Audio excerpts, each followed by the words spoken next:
For a millennium, these questions remained unresolved, not because humanity lacked intelligence, but because reality itself exceeds the boundaries of our conceptual frameworks. These three mysteries exist at the intersection of history, science, and philosophy. Each one quietly reveals the limitations of what we presume to understand. Watch this completely, not seeking definitive answers, but to comprehend why our world appears as it does today, and why our future thinking requires revisiting these ancient gaps. Today, we're confronting three mysteries that have confounded historians for over 1,000 years. Three enigmas about Islam that, once understood, completely transform how you perceive world history. Nobody discusses these mysteries, schools don't teach them, and that's no accident. We're examining the Islamic Golden Age. The first major question: while Europe descended into its dark ages, Islam embarked on its golden age. How did this happen? Why this divergence? Why did one civilization flourish while another collapsed into chaos? The second question: what terminated the Islamic Golden Age? Why did this period of extraordinary creativity and innovation end? The third question: how did Christian Europe eventually surpass the Muslim world? How did the roles reverse so completely? These are today's three central questions. But before answering them, we must solve three historical mysteries, three puzzles nobody has adequately explained. These mysteries unlock everything else. First, some essential facts about Islam to establish common ground. It's the world's second largest religion. Christianity claims 2 billion adherents. Islam has 8 billion. They divide into two major sects: the Shia, based primarily in Iran, and the Sunni, everywhere else. Light green areas on the map represent Sunni populations, dark green represents Shia. Islam extends across Africa, the Middle East, Central Asia, into India. The reach is extraordinary. The world's most populous Muslim country is actually Indonesia, thousands of miles from Islam's birthplace. The Shia and Sunni possess one major difference. Shia believe only direct descendants of Muhammad's grandson Ali can lead the religion. Sunnis reject this. This is a religion of 8 billion people, containing many different belief systems, many sects within this cosmology. But this represents the fundamental difference between Shia and Sunni. Muslim means submitting yourself to God, believing in God, committing yourself wholeheartedly to Him. Islam was founded by Muhammad, whom Muslims consider God's prophet, the final prophet. Jesus was the penultimate prophet. Legend tells us that at age 40, Muhammad, a merchant and trader, experiences a vision. He enters a cave to meditate. The archangel Gabriel visits him, revealing certain visions Muhammad memorizes. These visions become the foundation for Islam's holy book, the Quran. Muhammad understands his mission, become God's messenger, reveal God's truth to pagan Arabian society. In Mecca, when he attempts revealing truth, he encounters enormous resistance, eventually being forced out. He travels to Medina. Muslims call this the Hijrah, the pilgrimage. In Medina, he becomes leader among warring factions, pagans, Muslim tribes, and the Jewish tribe. Three major factions. At this point, Muhammad creates the Constitution of Medina, promising religious freedom to everyone within the Muslim tradition. From the beginning, this is critically important. Islam was an open, tolerant, inclusive religion. They maintained this tradition for the next 1,000 years. Eventually, Islam spread from the Arabian desert across the entire Middle East. They conquered the Persian Empire, seized at least half the Byzantine Empire, including its wealthiest regions, Syria and Egypt. They also took Jerusalem, where they built something called the Al-Aqsa Mosque. Legend claims Muhammad ascended to heaven from this location. What's crucial for us to remember about this place, the Al-Aqsa Mosque still stands in Jerusalem, built atop something called the Temple Mount. Remember, in the year 70, Romans burned down the Jews' second temple, the holiest site in Jewish faith. Then Muslims arrived and constructed the Al-Aqsa Mosque directly on top of the Temple Mount. This is profoundly strange. If the Muslim tradition is open, inclusive, and tolerant, and Jews were welcomed into the tradition, why would you build a mosque atop the Jewish holy site? That makes no sense whatsoever. Honestly, this has mystified everyone. Nobody has successfully explained this. Today we'll attempt solving one of Islam's great mysteries. Why was the Al-Aqsa Mosque built on top of the Jewish Temple Mount? As mentioned, Arabs expanded from Arabian deserts, conquering the Sasanian Persian Empire and seizing at least half of Byzantine territory. They attempted laying siege to Constantinople. But remember, when we discussed the Byzantine Empire, Constantinople was designed as an impenetrable fortress. There were two major sieges. Because of the walls and Greek fire, they couldn't capture the city. Islam's spread was lightning fast. In less than 100 years, they expanded from the Arabian desert, truly the poorest place in this entire region throughout most of the Middle East. Dark green shows where they started. Light green shows their eventual expansion. Remember, this process consumed less than 100 years. Remarkable. The Umayyad Caliphate existed around 700 CE. Let's compare the Caliphate with other empires, including the Tang dynasty. The Tang truly represented the height of Chinese civilization. But the Umayyad Caliphate was genuinely the world's largest empire at this time, eventually becoming the wealthiest empire as well. Islam has 5 pillars, an extraordinarily simple and clear religion compared with Christianity and Judaism. First, you must believe that Allah, God, is the only God. This mirrors Christian and Jewish faith.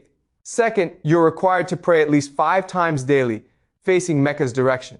Third, you must give money to the poor. Fourth, you must fast during holy days. Fifth, you must make the Hajj, a pilgrimage to Mecca's holy site, performing rituals there. This is mandatory for all Muslims. The poorest Muslims save their entire lives just to make this Hajj. Muslim people are probably the most devout, most religious people you'll encounter. They take religion extremely seriously. This is the Kaaba in Mecca. I was actually in Saudi Arabia and attempted visiting. Then I was informed only Muslims can go. I was at a train station, attempting to purchase a ticket to Mecca. They asked, "What's your Muslim name?" I replied, "Well, I'm not Muslim." They said, "Then you can't go." I was disappointed, but it's beautiful. Absolutely one of the world's most beautiful rituals today. To summarize the introduction, 3 major mysteries in Islamic history remain largely unsolved today. First mystery, we know they had something called the Constitution of Medina. We also know literate Jews were part of Islam's early movement. So why do we have no early records for the first 100 years? What happened in those first 100 years? Extremely strange. Another strange question, why would Muslims wage war against 2 major empires, the Romans and Persians? That's essentially suicidal. They didn't know they would win. So why go to war? That's the first mystery we'll solve today. Second mystery, remember I mentioned the Shia and Sunni have a major sectarian divide. Shia believe only descendants of Muhammad's grandson Ali can be the caliph, the Muslim leader. Sunnis don't. So why didn't Muhammad simply name a successor and avoid the civil wars erupting after his death? Third question, why was the Al-Aqsa Mosque built on the Temple Mount? This remains problematic today because much Middle Eastern conflict is driven by this problem. Jews want to rebuild the temple, but to do so, they'd have to destroy the 3rd holiest site in the Islamic world. This is a profoundly important question, still relevant today. We'll examine these 3 mysteries. Again, nobody knows the answers to any of these 3 questions. Nobody will ever know because so much historical record has been lost. But I'll attempt providing an explanation given my understanding of the Islamic world, which, by the way, is extremely limited. Please ask questions. Please challenge me. At the height of Islamic influence, a few centers of incredible cultural creativity existed.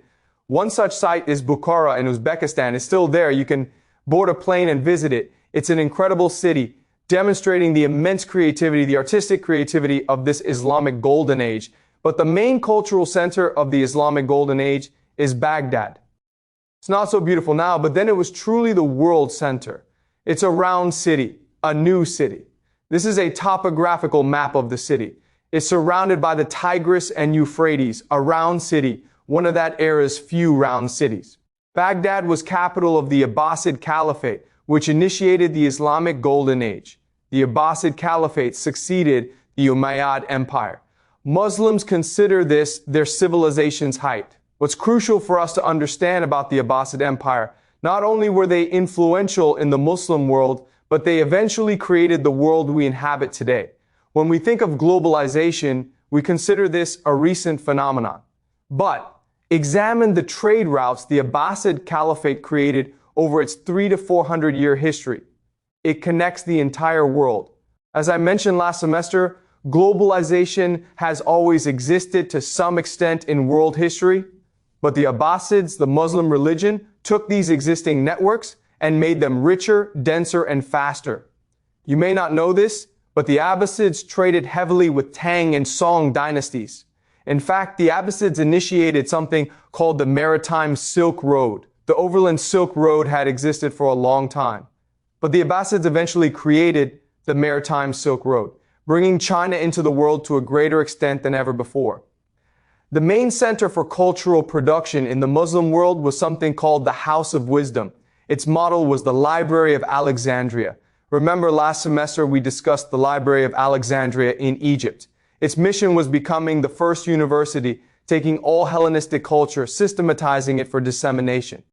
The House of Wisdom pursued the same goal, taking all knowledge and culture within and outside the Islamic world, systematizing and codifying it for mass dissemination. Their accomplishments included taking Hindu numerals 1, 2, 3. We still use them today. They took them from India, then standardized and disseminated this knowledge. They took works from Aristotle and Plato, translated into Arabic and Persian, then disseminated them. The Islamic Golden Age's main contribution toward culture is actually mathematics. They took all mathematics from the Greek world, Persian world, and Hindu world, then systematized it and built upon it. This is a rendition of the House of Wisdom. This is where three major creative civilizations would meet and exchange ideas: the Greeks, the Jews, and the Persians. They also took ideas from Indian and Chinese traditions. The major literary work we still possess today from the Islamic Golden Age is the Arabian Nights. Scholars have examined this closely. Most scholars believe these stories are actually from India. Also important for us to understand, at the time this was translated, it actually wasn't popular within the Muslim world. Poetry, philosophy, mathematics, science were considered high arts. This was considered low art.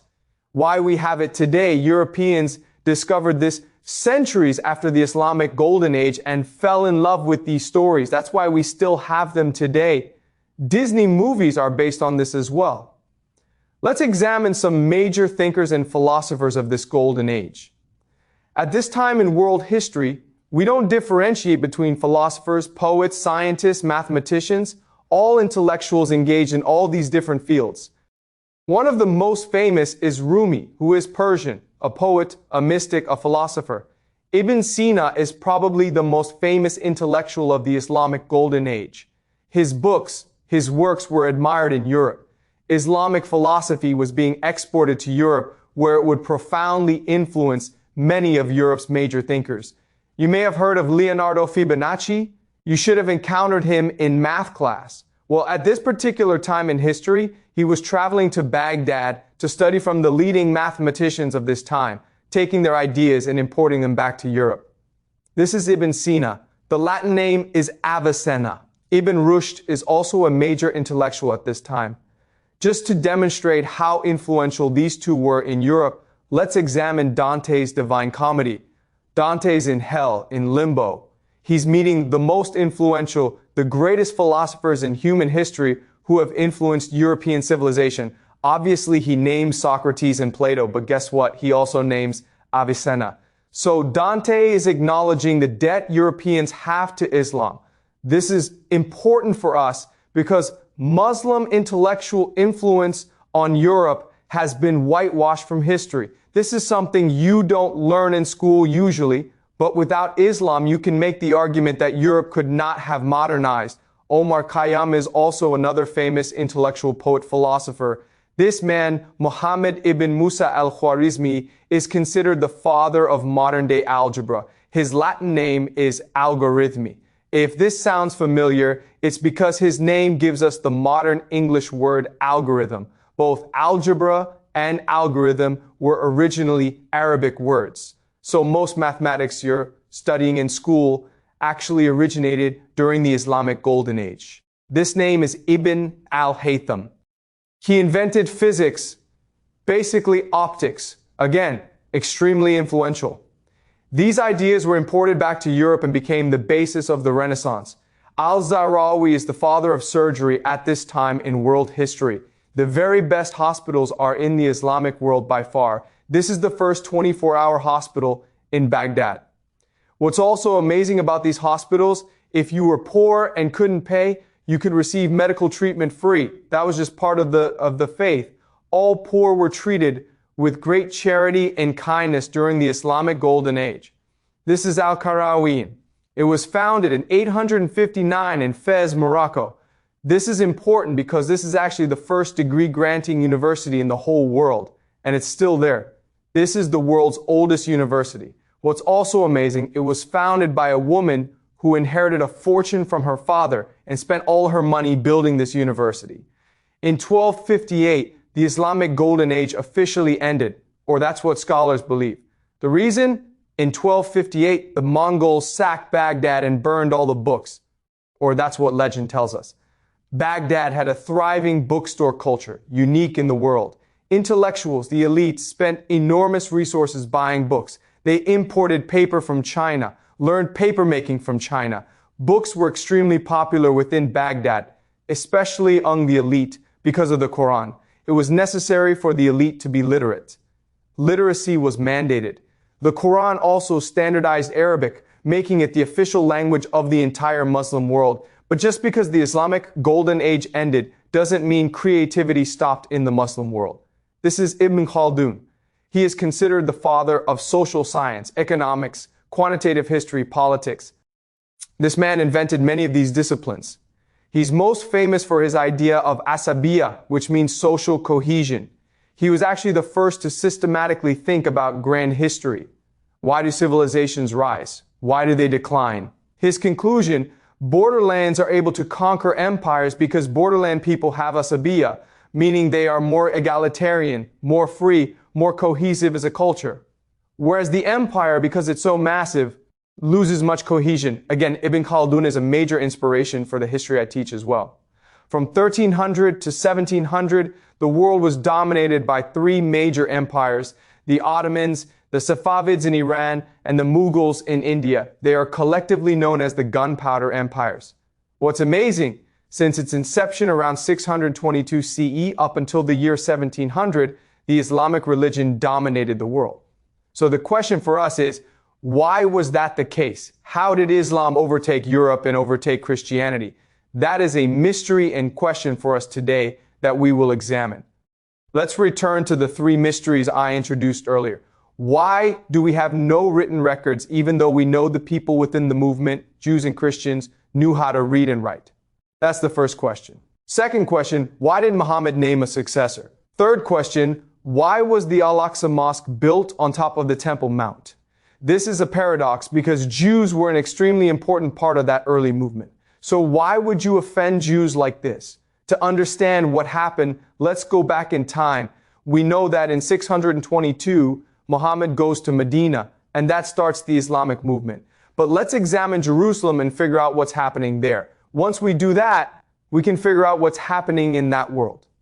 Turns out that in 622, there's a major war occurring between the two major powers at this time, the Persians and the Byzantines. It's a deadly war engulfing the entire Middle East. The Jews have aligned themselves with the Persians. Why? Because first, the Romans controlled Jerusalem. In the year 70, Romans burned down their temple.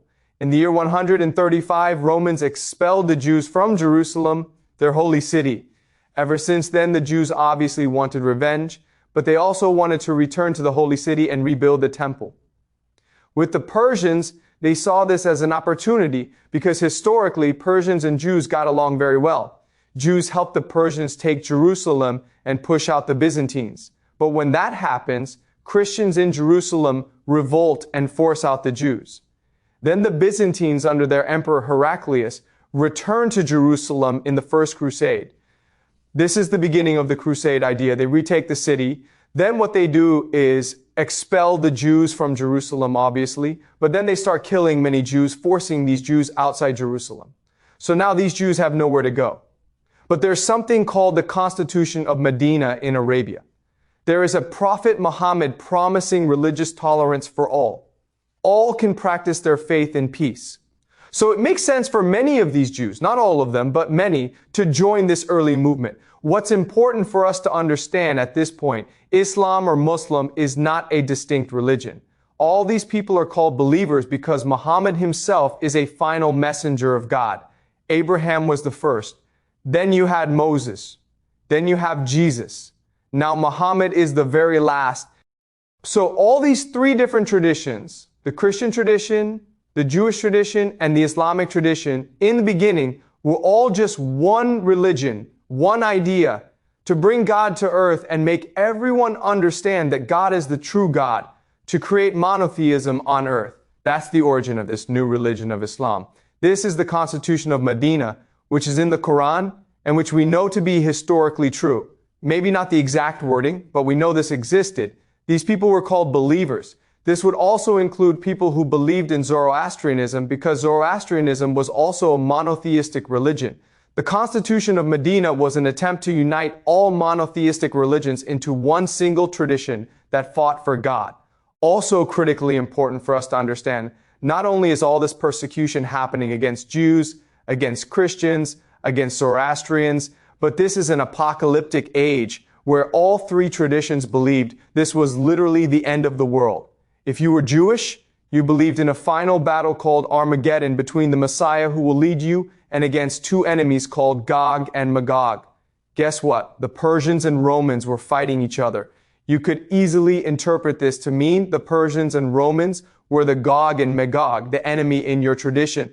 This will be the final battle. This is when Jerusalem is most threatened. Well, the Romans, the Byzantines, just took your city and massacred your people. So in the Jewish tradition, this is the end of days. This is the final battle, and the Messiah would emerge to lead you to final victory. That person, many Jews could interpret to be Muhammad. For the Jews, this is the end of days. But for Christians, they also believe this is the end of days because there's a final battle between the Antichrist and the Messiah. The Antichrist is obviously Heraclius, who is the emperor of the Byzantines who've been persecuting Christians for a long time. Remember, the official religion of the Byzantines is the Holy Trinity. But most Christians didn't believe in the Holy Trinity and were persecuted for refusing to believe in the Holy Trinity. So for Christians, this is also the final battle. Zoroastrians believe in the final battle between good and evil. So this is an apocalyptic age where everyone believes this is it, the final battle. Muhammad is saying to everyone, we're all one people, united by God, and we are here to fight for Him. This is very appealing for people. The best evidence for my argument is actually the Quran. Again, we don't have any written records of Muhammad, but what we do believe is the Quran. It is a collection of many of Muhammad's original sayings that have been redacted over time. Let's examine some passages from the Quran to better understand how Muhammad was thinking and what he was preaching to the Christians, the Jews, and the Zoroastrians, all people of the book. By this he means both the Christians and the Jews. Why do you argue about Abraham when the Torah and the gospel were not revealed until after him? Will you not reason? So he's saying, why are we arguing about scripture? Why are we arguing about belief? We all acknowledge that Abraham is our forefather, and Abraham came before the Bible. He came before the Old Testament and the New Testament. So what's the argument here? You argue about things you know, but why do you argue about things you do not know? Allah knows and you do not know. Abraham was neither a Jew nor a Christian, but he was a monotheist, a Muslim. So this is what Muhammad is saying. A Muslim is someone who believes in God as the only true God. That includes Jews and Christians. And he was not of the polytheists. Let's also look at Muhammad responding to the Christian tradition. Remember, in the Christian tradition, much conflict arises from debate over the nature of Jesus and his relationship with God. What Muhammad is saying is the idea of Jesus makes no sense. Jesus cannot be God. Jesus at best can only be a messenger of God just like me. The idea that Jesus is God makes no sense. Jesus was a human just like me. God is God. He would not represent himself through a human. So let's look at what he says. They disbelieve those who say Allah is the Messiah, the son of Mary. But the Messiah himself said, Messiah is Jesus. O children of Israel, worship Allah, my Lord and your Lord. He's making a clear distinction. God is my God. I'm not God. I'm not his son. He is God. Whoever associates others with Allah, Allah has forbidden him paradise and his dwelling is the fire. The wrongdoers have no saviors. If you believe that Jesus is God, you are committing heresy against the true God. There can only be one God. There can't be two gods together. They disbelieve those who say Allah is a third of three, but there is no deity except the one God. If they do not refrain from what they say, a painful torment will befall those among them who disbelieve. So what he's saying, this is very important. Muhammad is saying the Holy Trinity idea is just nonsense. They disbelieve those who say Allah is a third of three. Allah cannot be a third, a fraction of anything. He is the one and only. Now, in our time when we hear this, we don't really have an emotional reaction. But place yourself back in their time, the year 622. Most Christians are being persecuted for refusing to accept the Holy Trinity as scripture because it makes no sense. We discussed this in class. And now, if you say it makes no sense, you could be killed. You'll be persecuted for sure. And now Muhammad is saying, you guys were right all along. You should have believed in yourselves all along. You were right all along. Let's use an analogy. Let's just say, for example, the world government. We have a world government. And for whatever reason, the world government tells us the sky is red. And you're like, wait a minute. I know blue and I know red and the sky is blue. But if you say the sky is blue, you will be put in jail. You are not allowed to say the sky is blue. And then you have people, teachers like me, telling you the reason why you believe the sky is blue and not red is your eyes lie to you. You cannot trust yourself. Your eyes are defective. That's a problem with human beings. We can't trust what we see, and you have to go through life believing the sky is red, even though you know in your heart it's blue. But then one day someone, a teacher, says to you in class, actually guys, we've been lying to you all along. The sky is blue. Imagine your sense of relief and empowerment and liberation when someone of authority actually tells you what you've always believed. That's what Muhammad is doing. Muhammad is confirming to everyone that what they believe, what they knew about God was right all along. So Muhammad's final message to the people is, God is God and only God, and he's everywhere, and you can see him, you can touch him because he's everywhere. And as such, you can feel him, and he can be inside of you. So this idea that God occupies most of the Quran, this is what he says, with him are the keys of the unseen. None knows them except he, and he knows everything on land and in the sea. Not a leaf falls, but he knows it. And there is not a single grain in the darkness of earth, nor is there anything wet or dry, but is in a clear record. God is everywhere.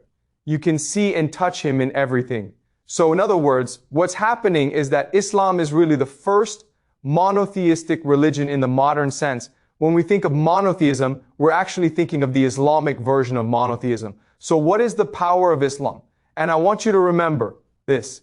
Islam's power and beauty comes from how Islam unites two major intellectual traditions in the world. The first is paganism. Remember the Vikings? The Vikings told stories. They acted out rituals. Therefore, there was an intimacy, concreteness, and interconnectedness to paganism that made us feel happy and good. It made us understand the world. It made us feel as though we could influence the world. That's the power of paganism. But Islam is doing the same thing by making God concrete. You can feel God. God is everywhere. He knows everything.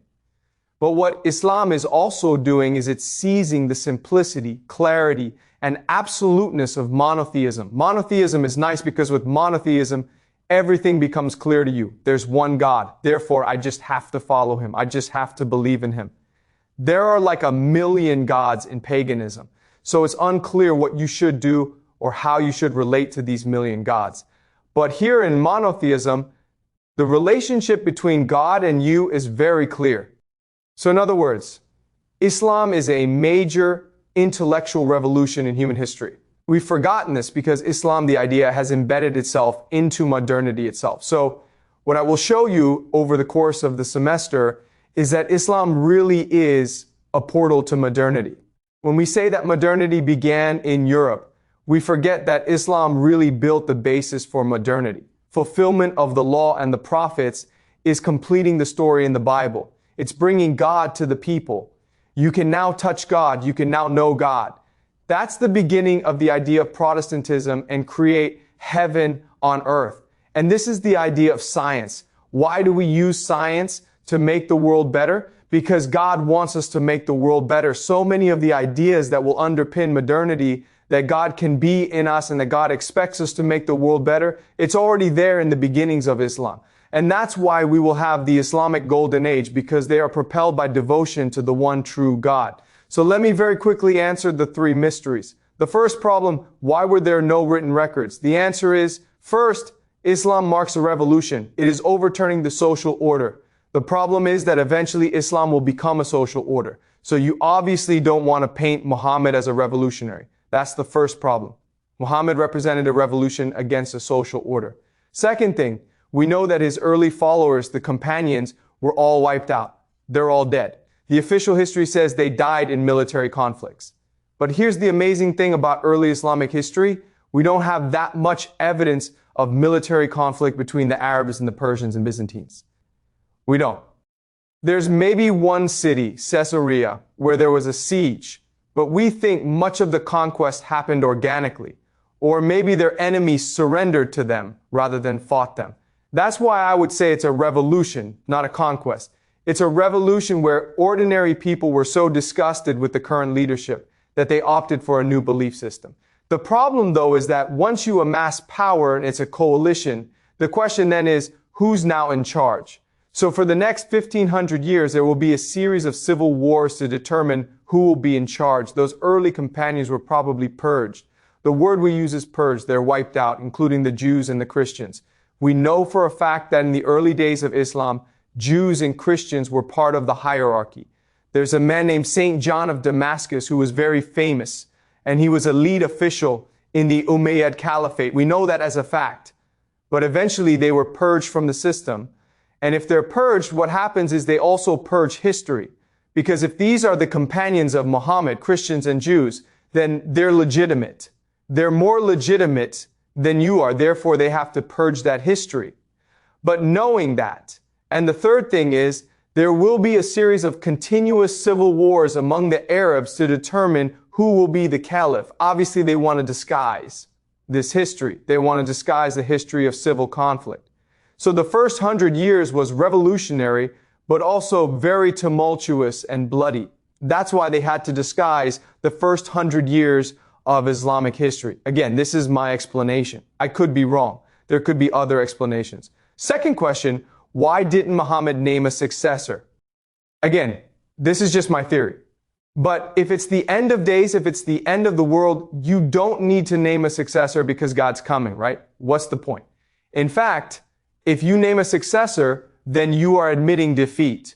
What Muhammad is saying to everyone is that every one of your traditions, Jewish, Christian, Zoroastrian, are right. It's the end of the days. God is coming. There will be peace in the world. Therefore, we will no longer need leaders. You won't need Muhammad. I'm the last prophet. So that's why I think he didn't name his successor.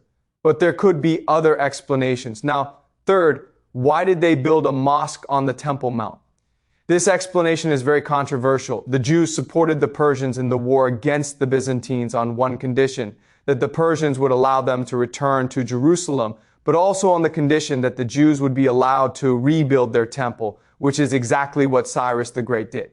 Cyrus the Great is called the Messiah in the Bible. He's the only foreign leader called the Messiah in the Bible because Cyrus the Great allowed them to rebuild the temple. So what I'm saying is, this Al-Aqsa Mosque was originally the third temple. It is what the Arabs promised the Jews for their support. But over time, as these purges happened, as civil conflicts happened, then the Arabs needed to consolidate their authority. So they turned the third temple into the Al-Aqsa Mosque. That's what I think happened. If you examine the very detailed history of how the Al-Aqsa Mosque was built, it was a process that took about 200 years. It's very possible during these 200 years, intentions changed.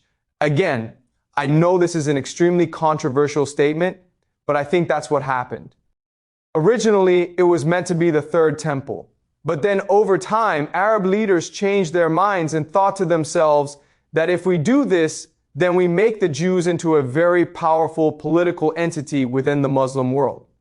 Again, these are my explanations, my interpretation. This is not historical fact. Now that we've examined the three mysteries, let's return to the three original questions. First question, why did Islam enter its golden age and Christian Europe enter its dark ages? Second question, why did the Islamic Golden Age end? Third question, how did Christian Europe overtake the Muslim world? To answer these three questions, all we have to do is compare and contrast these three major religions together: Judaism, Christianity, and Islam. There are both strengths and weaknesses to all religions. So let's very quickly compare and contrast these three major religions to see why they thrive in certain historical contexts. So Judaism in the Bible is a wonderful piece of literature. It has a very rich history going back thousands of years. The Jews were the first to have a complete history of themselves. There are beautiful stories in the Bible that still inspire today. The stories of Adam and Eve, the stories of the patriarchs, the story of Moses, they still inspire us today and inspire us to create great literature. Then you have a literary culture. Jews were expected to be people of the book. They were expected to be literate to practice their religion. This helps us understand why Jews are so dominant in academia, universities, in the media and culture, and the legal profession, because these are people of the book. They have tremendous respect for learning and literacy. That said, there are certain problems with the tradition. The first is it's contradictory. When you read the Bible, it's always contradicting itself. It's almost schizophrenic. You can say it's very hard to pick out a definite message from the Bible. That's why the oral tradition called the Torah is actually much more important. So Jews have to go to the synagogue all the time where the rabbi will explain to them the meaning of the Bible, because if you read it by yourself, it's almost impossible to understand. Second problem, their God Yahweh is very problematic. He's extremely problematic. As we know from last semester, when we examined the Bible, he doesn't seem to know what he's doing, and he's very violent. He often commands the Israelites to go kill all their enemies. So he's a very problematic God. The third major problem in the tradition is faith versus history. If you believe that you are the chosen people, if you believe that Yahweh is the only true God, then why are you being persecuted all the time? Why were the Romans able to kick you out of Jerusalem and burn down your temple, which is the house of God? Why are you homeless? Why do you lack a homeland? This has been going on for thousands of years. There are no easy explanations to any of these problems. So within the Jewish faith, there is much conflict and debate and doubt. The Christian faith was created in many ways to try to resolve many of the issues within the Jewish tradition. The first major advantage of the Christian faith is it's the purification and perfection of divinity. Remember how we said Yahweh is problematic? Well, now we have Jesus, who we can understand. And Jesus made the ultimate sacrifice. Therefore, we know him to be the ultimate good. Second advantage, now that there's a person, we can have them deliver a consistent message of being kind, being merciful, being loving. The third advantage is the idea of progress, of history ending. History is leading to the return of Jesus, the second coming. So you may suffer now, but don't worry, because Jesus is returning, and that will end history for us. So these are the advantages of Christianity. But when you do that, when you have Jesus personify God, you create many issues. The first issue, it's a really confusing story. Why would God come down to earth, manifest himself as a human, and then sacrifice himself? That's really confusing. I know there are many really good explanations as to why this is the case. Still, if you're just a normal person, you can't understand the story. It makes no sense to you. Second is that it's counterintuitive. Many ideas in Christianity are just counterintuitive. The Holy Trinity must be the strangest idea in religion, where God, the Holy Spirit, and Jesus are separate but equal. It makes no intuitive sense to anyone. The third is distant divinity. God is out there somewhere. You don't know where. You can't talk to him. You can't see him. You have absolutely no idea where he is. It's a very distant divinity. So these are the disadvantages of Christianity. And so Islam now makes sense because it's trying to remedy and rectify these failings of Christianity. The first is that it takes the Jewish tradition and the Christian tradition and makes it part of itself. So it is really the continuation and the perfection of the Jewish Christian tradition. Second is the absoluteness of God.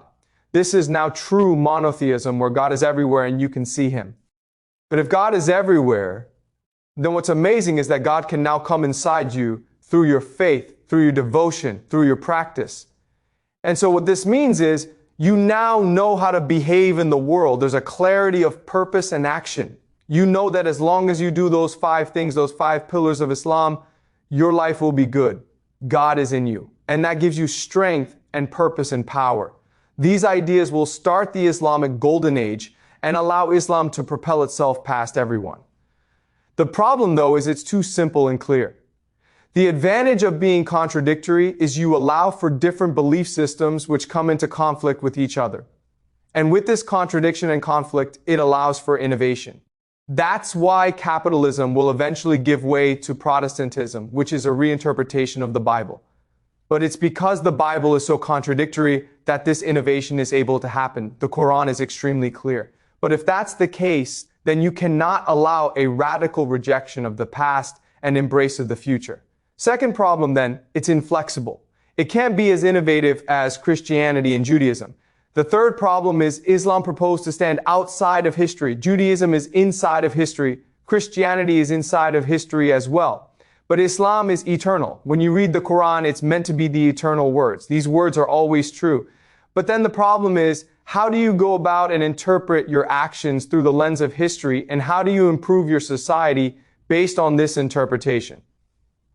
So in the beginning, the very strengths of Islam will give rise to a tremendous period of creativity. Over time, these innovations will become dogma, and they will ossify, and they will prevent further growth in society. So let me reframe what I said in a different way. Let's just compare Christianity with Islam. As I have said in previous classes, Christianity was developed by the Roman Empire to co-opt first the Jews and eventually these barbarian invaders. Therefore, the religion is one of empire and power. It's really about how to control people.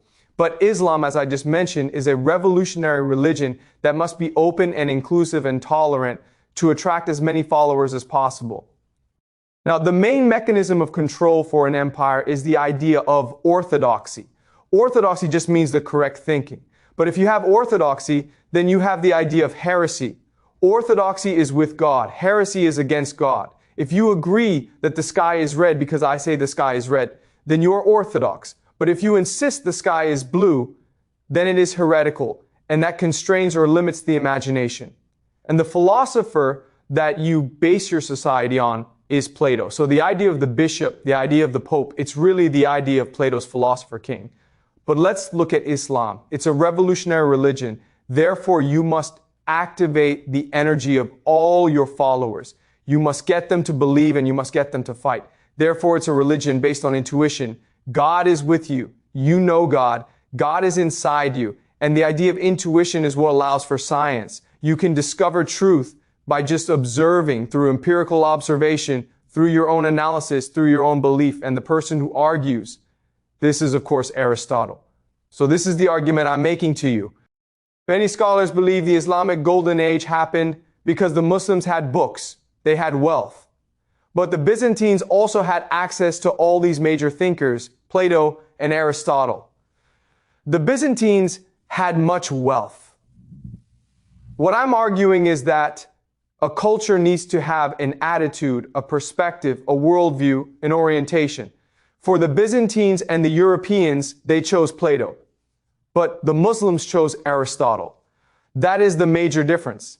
Now, the great thing about history, the great thing about civilization, is that what will happen is the Europeans will learn from the Muslims. They'll copy the Muslims. They'll bring back Aristotle. They'll bring back science. They'll bring back intuition. And they will do so through 3 major events. The first is the Renaissance, where they bring back Aristotle. The second is the Protestant Reformation, where they will bring back God. Remember, the Catholic religion, God is aloof. God can only be understood through the Pope or the priest. But the Protestant religion is no.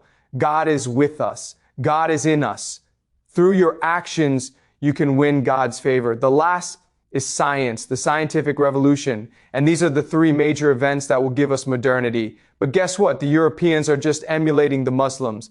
But, and this is really important, they will improve on the Muslims. The problem with science is, yes, in the beginning you'll have all this tremendous discovery, but this innovation will eventually lead to something called dogma. And so what you need to do is create institutions to destroy dogma. And that's what the Europeans will do. This idea that dogma can be destroyed through discussion and debate and analysis is what will become the basis of the scientific revolution, which will create the modern world that we live in today. So we will go through all these three major movements in future classes. But please remember that it's the Islamic Golden Age which will inspire the Europeans to do all three of these things, which in turn will create the modern world that we live in today. And that's why I believe that the Islamic Golden Age is really the idea, really the portal to modernity of human history. That is my argument to you.